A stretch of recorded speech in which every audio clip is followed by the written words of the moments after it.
Hi everyone. We just tried going live a second ago and I think it crashed, so we're trying again. We're back.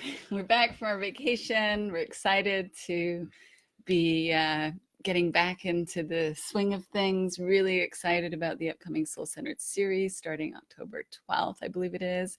Hey Jeannie, hi Tony, thanks for joining us. And Angus is having an insight real time. Which I was trying to articulate before we got so rudely interrupted by our guests, our computer technology. Oh, that's right.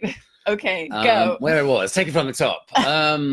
Well, yeah, no, I think that what's really coming forward for me at the moment was I find myself having those human moments where, I get caught up, I get upset, and then I find myself like really, I think, getting to a point where I start to judge myself for even having those human moments. Like my ego gets really invested in, is like, how do I get out of this? I should know how to get out of this. And knowing what I know, knowing what we know, really, we can't get out of it. We kind of have to wait. At least that's what's coming up for me. So I've been having all sorts of nautical metaphors come up for me this week. I wonder why. I'm not even going to go into that. Well, you can say briefly if you want to, but I'm not showing it now. You're not showing what now? My tattoo. I thought you were going to go about the tattoo. Oh, I was talking about the fact that we'd been sailing. Oh, I guess that would be the obvious answer.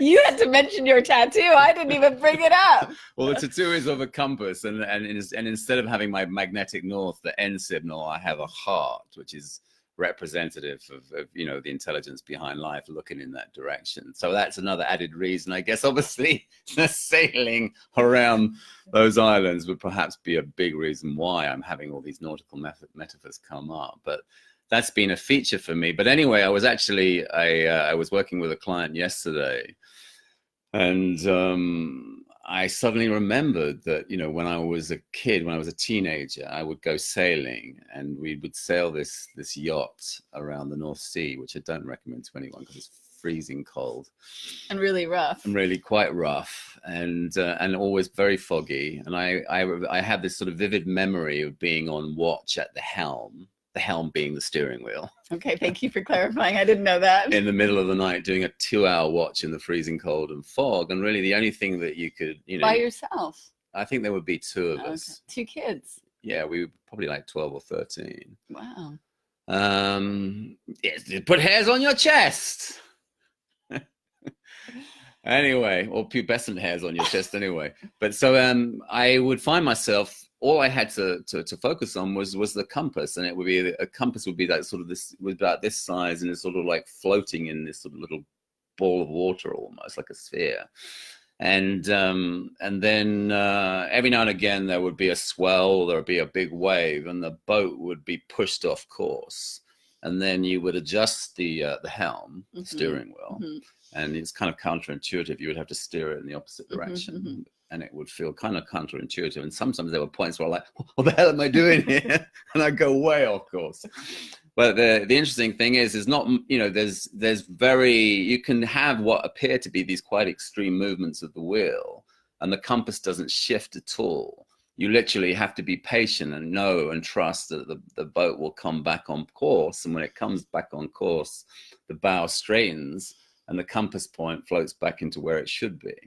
But so my metaphor is like, we actually, as having our human experience, we have an autopilot. We have an autopilot that actually takes the helm for us and gets the boat back on course. And while I know this is a very long, convoluted way of me talking about my experience of getting out of balance, but in my ego and having that experience of being upset, I'm really trying to look for a way to get back into balance. My ego is like, what the hell is going on here? We got to get back into balance. And I'm looking for ways to do that, when really all that I need to do is just sit back on the bed, which is what I did the other night, fold my arms, maybe initially in a fairly disconsolate state. But if I just like sit back and wait, just give up control, slowly the compass will come back to my magnetic north. And it's kind of like, that's all I have to do. If I try to fight my way, try to fight those waves of emotion, inevitably I'm just going to get myself into more and more deep water. more and more rough water. But all I have to do is just take my hands off the wheel. That's beautiful. And that is beautiful, because in a sense, all that's going to ever happen is that you know. And I was talking to this fantastic guy yesterday, and I guess I don't have permission to use his name, but he talked about there being like a spiritual gravity, and it's kind of like the same thing. There is a spiritual gravity, which when we just like let go of the controls, we'll always come back onto our compass point, come back into our essential nature. Well, I think the key piece in what you're saying is the ability to surrender the illusion of control, the idea that we could be in control of that. And it's so reassuring to recognize that there is that magnetic pull towards dropping into the feeling of love, to dropping into who we are. And it's not a doing process, it's just who we are naturally. And all of our doing actually gets in the way of that. And especially, like you're saying, when we're upset as human beings, the tendency is to try and fix our experience, to try and change our experience into one that we like or feel is more pleasurable to us. And I know I did that for a very long time. Sort of whenever I would get upset, I would want to, feel better right away, not have the pain or the emotional suffering. But what is so powerful now is to see that when the mind settles, that's when the suffering disappears. And the mind doesn't settle by doing more. The mind doesn't settle by thinking more. The mind doesn't settle by trying to make the mind settle. The mind doesn't even really settle when it doesn't settle when we do anything with it. It just gives it more energy, so it becomes less and less settled. But it's in the way that you described it, of that just, simply just being okay with what is, allowing what is. There's that ability to be okay with what is in the moment. And also what you're talking about is that natural settling that occurs for each one of us, like you're talking about the magnetic north. It's like there's that magnetic compass point within ourselves to our true nature. And there is that innate draw inside of each one of us to bring us into love and compassion. We don't have to work at that. We don't have to improve ourselves. And especially in relationships, I think that when you have two people together, I know you and I have experienced this with all of our thinking about what should be, what's right, how things should be. And what I realize more and more, I'm thinking about, what to write as my first blog back. And it's kind of formulating itself along the lines of, really the only thing that causes conflict in relationship is when we get caught up in our egos, right and wrong. And when they don't happen to line up, then you end up with a clash if you're going to stick to your position.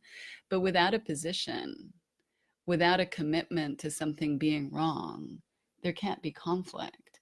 And we can do that within ourselves as well. We can say, well, it's wrong that I'm feeling this way. It's wrong that I'm angry. It's wrong that I'm sad. It's wrong that I'm jealous. It's wrong that I'm this or that, or it's wrong that I feel unworthy. But if we don't have the experience of it being wrong, the ego has nothing to grasp onto. And then we just allow ourselves to be with what is in the moment.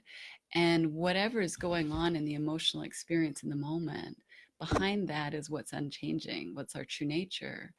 And to me, that's what I love about when I listen to Sydney Banks and what he's sharing in the teachings. It's really helped me to see more and more that I don't need to worry about my experience. I don't need to worry about having conflict in our relationship at times, that all of that is going to sort itself out because there's that natural gravitational pull to our true nature. And in the meantime, why don't I just look in the direction of that anyway? Why don't I look in the direction of where peace, happiness, and contentment is? Not as a way to manage my thinking or control my thinking, but as kind of an innate knowing that I want to identify with that. I'm going to identify with anything. I want to identify with all of who I am, not this changeable psychology that is all over the place. And naturally, as a byproduct of that, you know, our relationship is so much easier, not because we're working on the relationship, not because we're working on ourselves, not because we're trying to improve our relationship, trying to improve ourselves, trying to change each other. Although I know I did that for many years with you, and I'm very sorry. But it's like letting all of that go and being with what is what allows there to be a deeper experience of that which is unchanging. And that's really the peace of mind, the love, the happiness and contentment that feels so amazing and beautiful, and what I was trying to do all that doing to get to before anyway.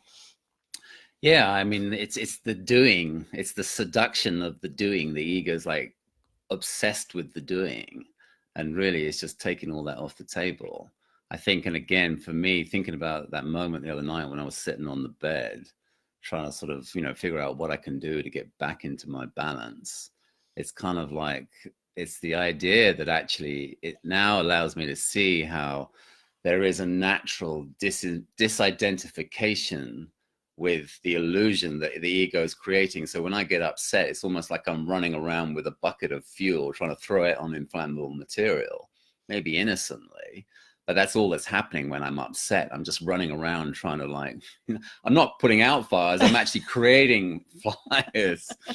But it's kind of like there is a natural disidentification with that, which is analogous with like getting back on course. And there's nothing that I have to do other than just wait for that to happen, because it will happen naturally and slow. And it may happen slowly. Maybe I get impatient and want it to happen quickly, but it'll happen in its own time. And I also want to point out that it is so compelling to get pulled into the illusion. It is so compelling. Like, feelings are so compelling, and it's so compelling to want to say what's in our mind when we have strong feelings. Like, I fall into that still, you fall into that still. But the more that I see, oh, that's all that happened, the quicker it is for me to realize, like, oh, it's time to shut my mouth. It's time to sit back, like you're saying.